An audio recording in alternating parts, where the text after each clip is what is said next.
nice. I got an opportunity to drive an Ioniq 5, thanks to my girlfriend. And I just wanted to kind of give a quick overview of kind of like everything that I've noticed. And then we can go into more specific things as we go on. But I think one of the biggest things is that it feels more like a normal car. It's something that you kind of don't think about if you're coming from a normal car going directly to, like, say, any of the other manufacturers' EVs other than Tesla. Tesla makes everything, and I would say more specifically like the Tesla Model 3 and the Y, make it very different. You have that very airy cabin where you just have essentially a center console and that has all of your information, where as opposed to this one, right, I have a gauge cluster, a regular gauge cluster. Now it's all digital, which is really cool, but then I also have a multifunction display here. So, and I have Apple Auto, Android Auto, and Apple CarPlay, which is really cool. And it has all your nice little spots. It's nice to have buttons. I kind of miss buttons. I forgot how much buttons really matter. So it is really nice to have that. There is a portion down here that is more of a like climate control, or your climate controls are all touch, which I'm not a big fan of, but you know, it is what it is. I always liked having like a nice little knob there where you can change it, but it's where there's that tactile feel, but it's fine. But otherwise, it's really cool. It feels like a normal car. If you've ever seen any of the reviews of the Ioniq 5, they have like paddle shifters here, but that all just controls your regeneration, your regen braking, which is nice. It's got a little stick gear selector deal here, which is a little different, but it still kind of reminds me of how the Tesla has it. But overall, it's really, really nice. It's quiet. I find that, at least for my car, which is the Model 3, and it is an older Model 3, so of course there's probably some differences there, but I would say material-wise, certain parts of the Model 3 are nicer, and then certain parts of this Ioniq 5 are nicer. I would say some of the feel of some of the buttons, and kind of just the overall kind of rigidity, I think, of this is a little bit nicer than the Model 3. But then at the same time, there are certain aspects of it, like I would say the leather is a little bit nicer in my Model 3. The seats, of course, are nicer, but this is also kind of like a base model, so that should make a little bit of a difference. But there's other things like a stop-start button, which is weird. Like in Tesla, you don't have a stop-start button. Your stop-start button is getting into the car and pressing the brake, and then you're good. And you just leave when you're done. So it's funny because I've done it multiple times where I've gotten out of this car and gotten out of the car and then done nothing but just get ready to leave, and then the car beeps at me saying like, hey, I'm still on. And so that's been a really weird situation that I've had to kind of remember or think about. So having that is something different, and I'm sure since it's a rental, I'm using just the keys. I'm sure they have like a mobile app kind of deal that makes things a little bit different, but overall, that's something that's been really hard to get used to. But all in all, I really do like this car. It's still kind of one of those, I love the look of it. It's such a weird, interesting, kind of quirky looking car that has always kind of grabbed me whenever I first saw it. It's actually a lot smaller than I expected, but it's not. So it's weird when you see it on the road. I feel like it looks bigger, but then when you actually drive it in, like, I don't know, actually be in it, it's smaller. It's like a crossover, a really small crossover. I find that it's closer to like a bigger hatchback, like just a kind of like a Golf or something similar to that. Because of just the dimensions. It's really nice and spacious in here, which is really nice. And like I said, again, I like the material feel. It's quieter, which is another thing that I noticed. Like, my Tesla is quiet, but it's not super quiet, and it doesn't take away a lot of the, what I would say is the road noise and wind noise. This does take more of that away. So it's such a big difference when it comes to just overall approach to an EV car. So, but I'm going to end it here, and then we're going to go ahead and jump back in later on and talk about some of the other quirks with like charging and other stuff like that. Hey guys, so we're driving actually to go drop off the car, but first we're going to go ahead and charge. And so I just wanted to kind of give a really quick synopsis of kind of like driving this, because it is different. Kind of as I talked about earlier, there are, you know, the differences in power. So I did like a really quick, like, you know, almost 0 to 60 kind of deal earlier, and it was not as fast, but it was pretty fast. It still kind of pushes you back, but it's not the same, right? You still have some of that same EV torque, but it's not the exact same feeling. But overall, it's been pretty nice. The driver assists are relatively good. I find that sometimes it is struggling to find a lane or struggling to center us in the lane, which is a little strange, where I feel like in our Teslas it's a little less of that. It's more along the lines of just, you know, it keeps us pretty well in the guidelines. Now, of course, I've noticed the roads here, the guidelines are a little loose sometimes, so it does have a little, so that can be some of the reason why it struggles a little, but it is something to note. But I will say though, like overall it's pretty nice, and you know, it doesn't have capacitive touch, which I know that a lot of the newer EVs have whenever it comes to like lane keep and auto steering, where it will you can just kind of touch it, and then it'll essentially at that point, oh well, I might have to turn around, but anyway, but yeah, you can usually touch it, and then that'll say like, oh good, you're paying attention, essentially. So it doesn't really have that, but it's, you know, it's fine. So we're actually gonna do a little U-turn here, but anyway, the other thing that I have found is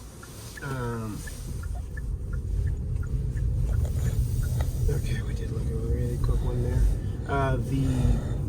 Essentially the iPedal, I think is what it's essentially called. That is interesting because what iPedal does is the regenerative braking. So instead of like on Tesla where you can say I want, really it's regen on or off, on here it's just regen. Like you just get regen. That's the, or on here you can actually do like levels of it, which is really cool. And then iPedal is essentially full regen, and it's it comes on a little less strong than I think Tesla does. It's a weird curve, and it's kind of hard to get used to. But yeah, that's just kind of like a really quick driving deal, or at least driving impressions. I do still really like this. I will say again, it's much quieter than my car, but yeah.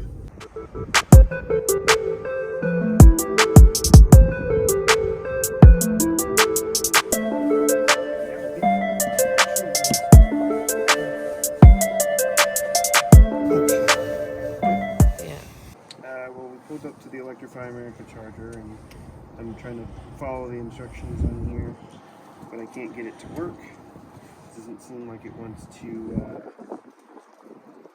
figure it out. I'm going to try real quick on the app, and we can see what happens there. Okay, I'm just going to move. So we're just going to move to a different charger spot and see what happens, because yeah, I can't get it to go. Can't get it to start, which is fun. Alright, next. A few moments later. So I just unplugged it and replugged it, and it just started to work for some strange reason, which I've done like 3 times, but apparently this is the 3rd time is the one that works. I don't know. or 4th, I guess. But now we're gonna go ahead and start. So I just put in my card information and stuff, and it goes. So we'll see how this goes. 1 minute, 37 seconds later. So it said it was working. And so, well, kind of. So we're gonna do it again because this is stupid. All right, let's see what happens. So I go into. Okay.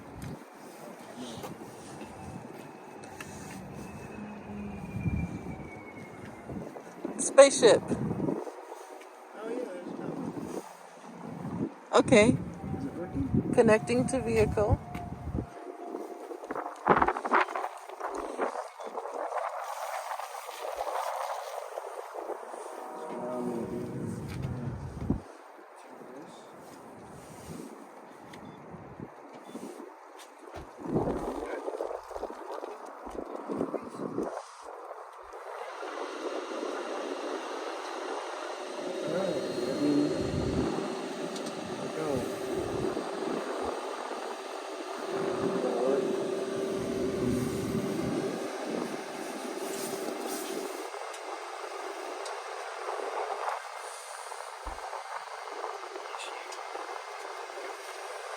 Charging started.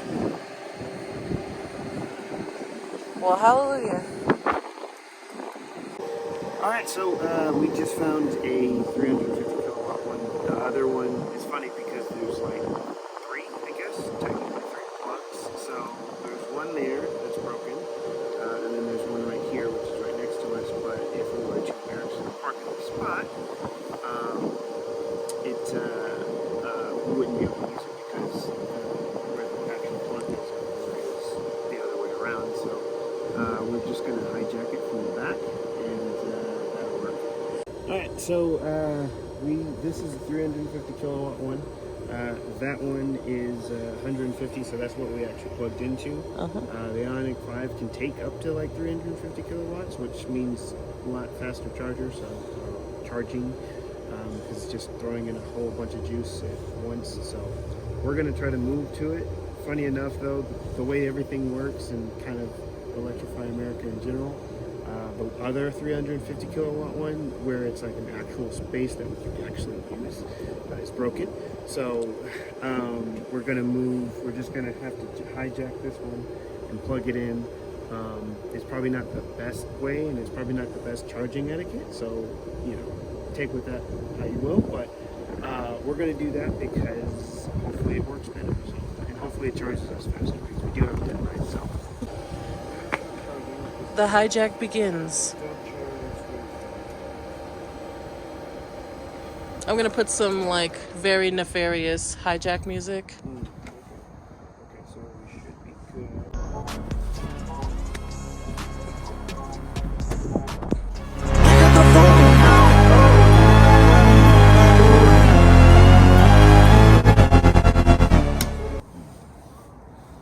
Okay, so plugged in. Oh, good. It at least grabbed this one a lot faster. It actually understood that there was a vehicle here, so that's good. Cool. Still charging at whatever rate. We're going to pay. Okay. Hopefully it's processing the payment, which means it's authorized, and it's speeding up now and start all the fans and see what happens. Hopefully it actually charges at a relatively fast rate. The last one wasn't. It was actually getting slower, so we'll see how it goes. We're back. We're just kind of waiting. We're still waiting. So one interesting thing about the Ioniq 5 is that it's supposed to, right, be able to take a huge amount of charge, and that's the reason why we moved over. And so it's supposed to, you know, be able to fly up to 100%, or I don't think it was 100%. I think it was like 80% or whatever like that in like 18 minutes or something similar to that. But we're not getting that. We're not getting any of those charging speeds. Now, I do know that the Ioniq 5, unless you get a specific package, I think it is, it doesn't have a heater, a battery heater. And for those of you who don't really know, so for EVs, for them to get the maximum charging rate, they require their batteries to be at an optimal temperature. If the battery is too cold, then it takes longer. Now, of course, through charging, it'll slowly heat the battery up, and then it'll get to a point to where you'll be able to get those higher speeds. But the problem is that, especially if your battery's like super cold, that by the time that you get there, it's pretty much already over. You're pretty much almost done with your charging. Now, the interesting about this thing is that we've been charging for, I don't know, maybe 10, 15, maybe 20 minutes, something like that. And we have not gone up in charging speed. We've actually gone down from when we first plugged in. We are at, let's see, where are we at? Well, if I can get it to start, I keep forgetting that I have to press buttons. So we're at 73 right now, and I don't think we're actually charging at our highest rate right now. I'm gonna actually check and see. Nope, we're still at 36 kilowatts per hour, which is really slow, not even at 50. And we're on the faster charger, which is the one that's supposed to be 350 kilowatts. Now, I don't know if this is Electrify America, or if this is an Ioniq 5 thing, or a combination of the two. But it's really slow, and so it does make it a little bit hard to figure out, like, it makes it hard for me to feel like, if I was an Ioniq 5 owner, to feel comfortable with doing like long road trips, because that's the thing, right? Your charging speed, how much essentially energy that you can force into the battery, can determine how long it takes for you to be able to actually like get to your destination, right? So for Teslas, right, and I think other EVs, it's not just an Ioniq 5 thing, but it's like Teslas, and I know there's a couple of other EVs that actually have battery heaters, so they'll actually warm the battery up. They do what is called preconditioning, right? So as you get closer to the charger, usually it'll be determined because the map will say, like, okay, you're getting close to this charger, you've set a route to go to this charger, and so it starts warming up the battery. Well, none of that happened with this, because I don't think it has that. If I'm not mistaken, the most what I've read is it doesn't, unless you get a certain package, which I don't think we got the package, or at least I don't think this one that we're renting has that package. And so we just got here with the cold battery, and it is not moving any higher. So it's a little scary, because I've done a road trip on my Tesla. I've done two, I guess, at this point. We've gone from Houston to Dallas, which is where I purchased it, was in Houston. And then we also I went from Dallas to Kansas, weird one, but I went all the way there, and none of those charging points, right? I think I got as low as like 20% or something like that.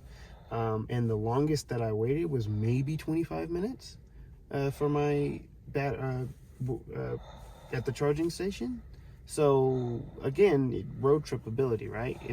If it's only 20 minutes from 20 to 80%, then that's great. But this is like, we were at not even 20%. We were at what, maybe like 30%? No, it was somewhere in the 40s, high 40s. And we're slowly getting up to 75. We're right now at 75, and we've probably been waiting here for, I think at this point now, about 20 minutes. So it's kind of hard to recommend, and it kind of is a sad thing. Now, of course, right, if you're just using this as a commuter, you're not using it as a I'm going on road trips kind of car, then it's fine, because at that point you're charging at home, and none of it matters. None of this DC fast charging or anything like that matters, because you're going to plug it in at home, you're going to charge it, and then you're going to go out, do your business, and then come back. And maybe, I guess, if you have a really busy day or whatever like that, you may have to come to here, but you're only going to probably charge it up as far as you need it to get home, and then from there you can just charge it home, because it'll be cheaper.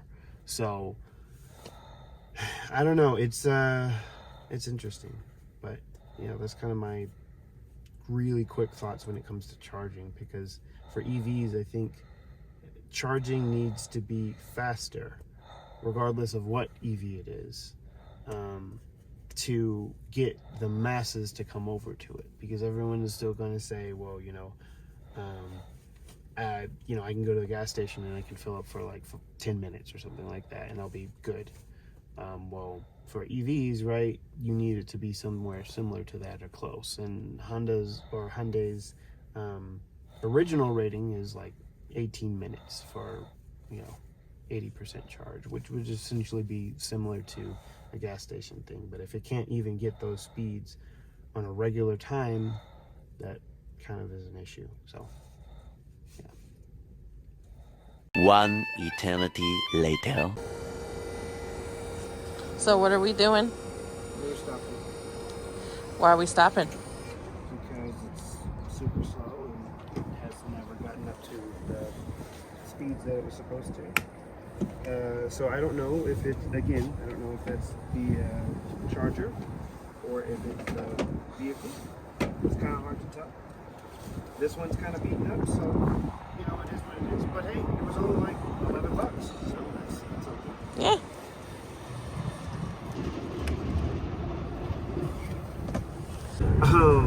Okay, so overall impressions is good. I've really enjoyed the car. Other than the charging speeds, which have been kind of disappointing. I mean, the first time that we did the DC charging, it was, I guess, the speeds that we probably should have been getting, right? We were on a 150 kilowatt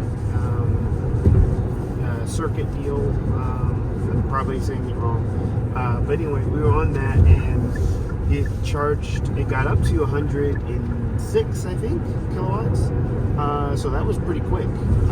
And then it tapered down as we got closer to 80, which is normal. But for us, on this time, right, on the faster one, we never got up to the, I guess, recommended charging speeds. So, or rated charging speeds. So it was kind of unfortunate.